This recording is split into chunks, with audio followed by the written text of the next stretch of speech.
Welcome back into Crosstalk on this Monday morning edition of the program. We continue with our Business Monday series, and we're joined again this week by the Small Business Development Center's Laurie Jones. And Laurie, last week we stopped in the middle of tuning up your sales and marketing strategy, which is a very big thing to be doing. We kind of had to stop in the middle of it because of time constraints. We probably should go back and remind folks that maybe didn't catch that of the first three. We got halfway through last week of the tune-up.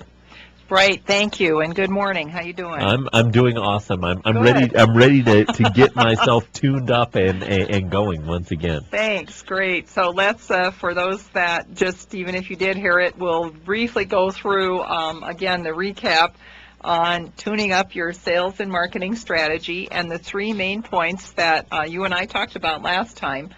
Number one is redefine your target market. Right. Again, who are you selling to, kind of categorize them, and some people don't like to say, well, I'm selling to a focused group of people, but it makes it so much easier to know how to do the promotion. Right. So finish that up. The second one is define or describe who's your ideal customer. Uh-huh.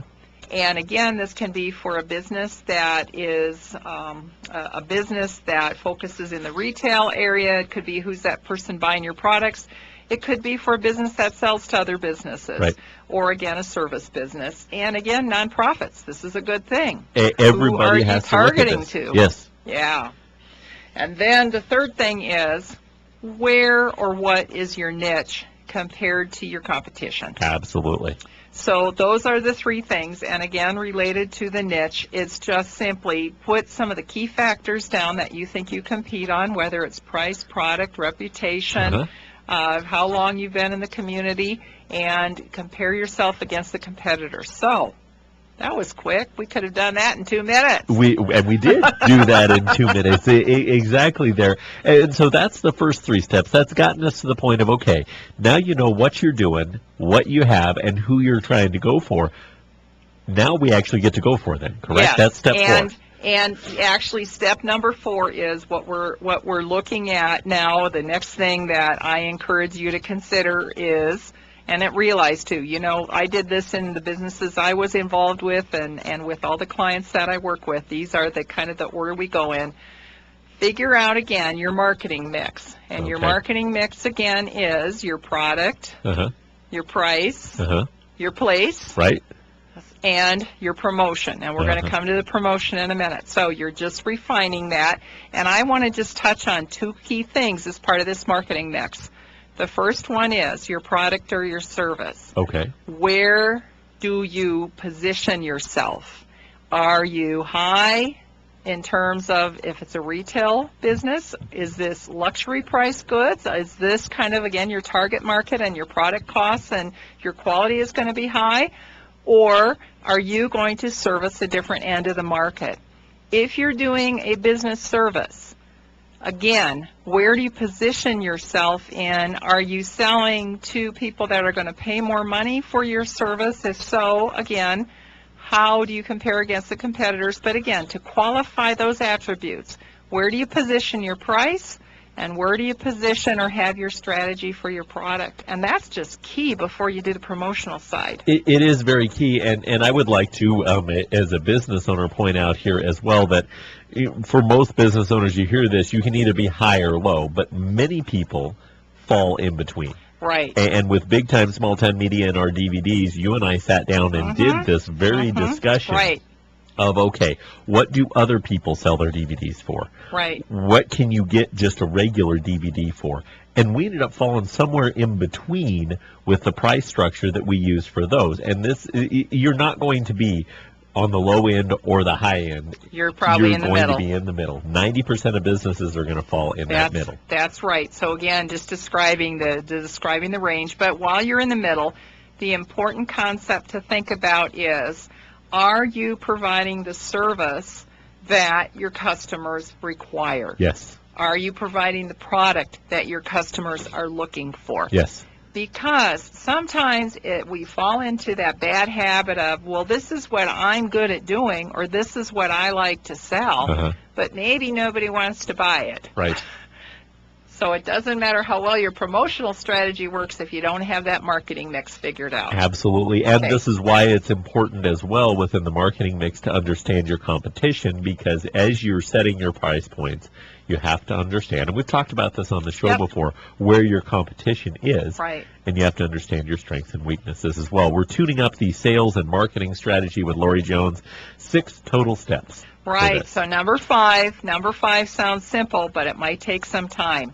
Once you've gone through, again, figuring out who your customer base is, your pricing strategy, your product strategy within that marketing mix that we call it, now you have to come up with a pitch. Yes. You are in a fabulous industry. Radio is all about the pitch, isn't it? It is, and it's so much. This is the fun part of this, because you get to be creative, goofy, fun, weird, whatever you want to be. You throw the idea out there and you see if it sticks. Right. And the same thing for newspaper, for TV, even your new media, your internet media. There's plenty of different ways you can figure out your pitch.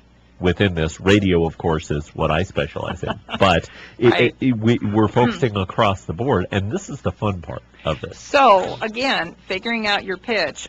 From a time standpoint, a great analogy has always been, if you got in an elevator with somebody, by the time you got to the top floor, which probably takes about a minute and a half, can you describe to some unknown person exactly what you or your business does? Absolutely. You start with that.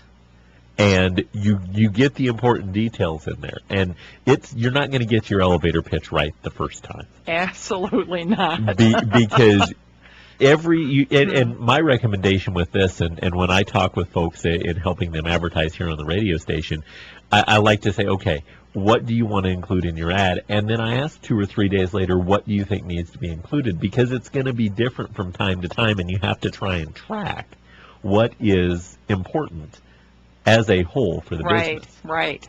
So again, that's number 5, which is absolutely critical, because most people think that marketing and selling is all to do with just, say, advertising. Yes. So the next, number 6, is figure out your most effective promotional strategy. Yes. And there's 4 segments of that. There are. The one so popular, advertising. You're in that business, radio.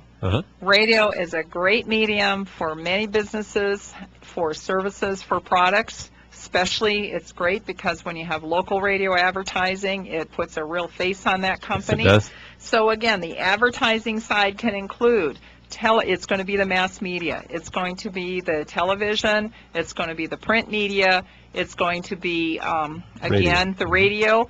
And I'm going to mention some digital marketing in just a minute, so I'll cover that again.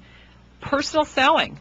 You know, that's another business that, again, what I was involved with for a while was being a financial advisor, and that was all about personal selling. So for those of you that are your own business person and you are doing one-on-one with someone with advising or selling some service to them, it's going to be networking with people. It's going to be knocking on doors, making phone calls, sending emails. Again, personal selling. And that, you have to know your pitch. Because if you're putting an email together and you have your pitch wrong, guess where that's going? Absolutely. And, you know, the personal selling is, I don't want to diminish the advertising end of things, because it is equally, we'll put it this way, it's as equally important as advertising, because if you advertise one thing and personally sell another, when you're in the door, when they're in your door, whatever the case with your business is, the consistency has to be there. This is why it is a marketing strategy.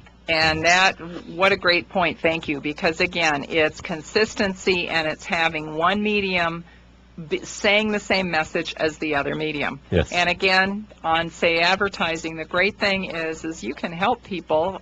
Business people sometimes don't know how to do that pitch well. So they can work with professionals in the mass medium sector to say, how do I get this message across? Then you do the personal selling, or if you have a store, you ensure that your employees are getting the same messaging out. Absolutely. So again, personal selling will be number 2 on our final thing on promotional strategy.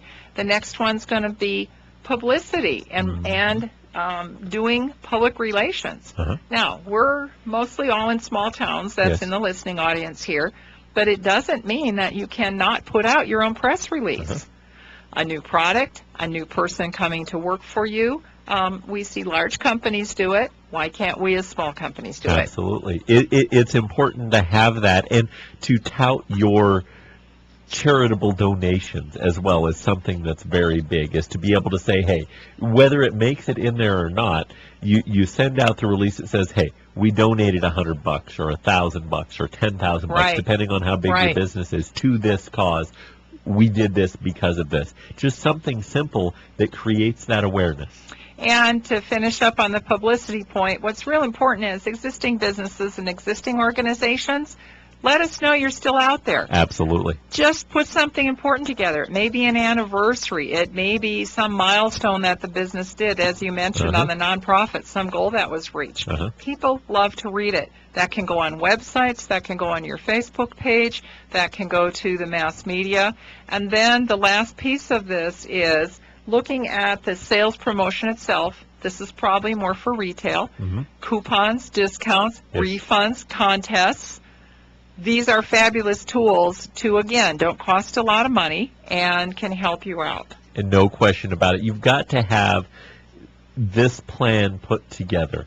Right. The most, I don't, it's not a bad way, but the most frustrating thing to walk into a business when they say, I don't know, on many of these, because you know that this business can succeed.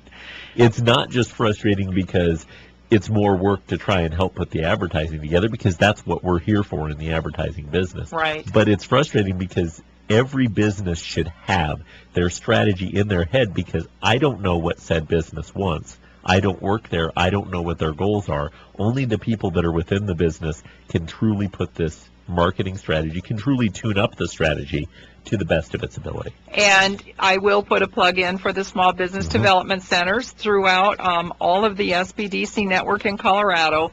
We have dozens and dozens of people that can help provide. Absolutely. How do you put this strategy together?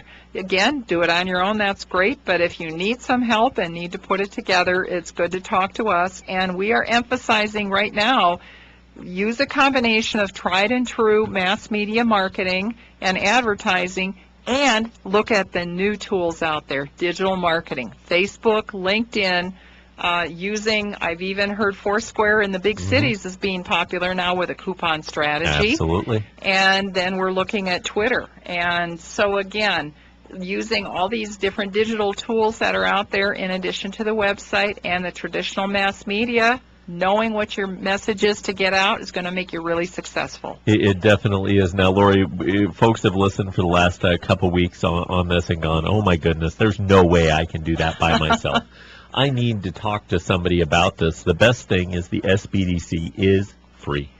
The SBD is free. It is all over the state of Colorado. We are in all the counties, basically, in eastern and northeastern Colorado. So if you're in the listening audience and you're not far from the Sterling area, I'm at area code 970-520-0798. And if you're in the broader area, reach our website at neeccosbdc.org. And you know, Ben, if people forget it, just type in Colorado SBDC in a search engine, and you will find somebody in your area to help. Absolutely. It is important to have everything we've talked about, and this is why we've made it a regular feature, Business Mondays on Crosstalk. Laurie, thank you for helping us You're do this. welcome. It's always fun.